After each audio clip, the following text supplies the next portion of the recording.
Hi, this is Frank Darabont. Welcome to the black and white version of The Mist.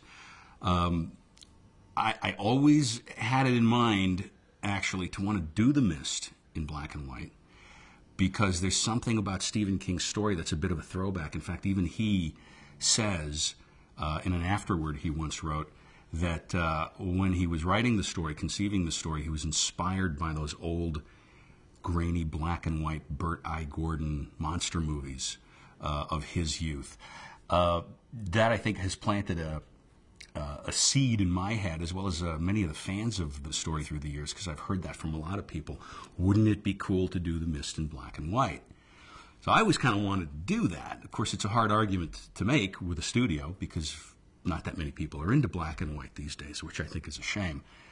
Youngsters especially don't want to see anything in black and white. They think it's old-fashioned or out of date, or they think it doesn't look real. I've heard that one. That, to me, is what makes black and white so very cool. No, it doesn't look real. Film itself isn't real. It's a heightened reality. It's manipulating light through a lens, to create a heightened recreation of reality. To me, black and white takes that even one step further. It gives you a view of the world that really doesn't exist in reality, and the only place you can see that representation of the world is in a black and white movie.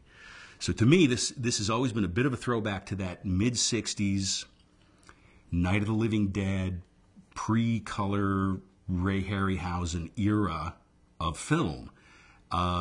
And I always wanted to do it in black and white. Luckily, nowadays, we don't actually have to make that choice. Nowadays, we can decide that we're going to put a black and white version on the DVD because we don't really cut negative anymore. We go to what's called a DI. The Coen brothers did this with The Man Who Wasn't There. They shot the movie in color, but they actually released it in black and white, which I thought was a fantastic-looking film. So now you can have both. Now a director can actually have both. And that's what the idea is here of this black and white version. The color version winds up being very cool. It winds up feeling very much like a mid-'70s kind of movie to me, another kind of movie I grew up watching. But the black and white version feels like that mid-'60s era version. The two, I feel, are completely different viewing experiences.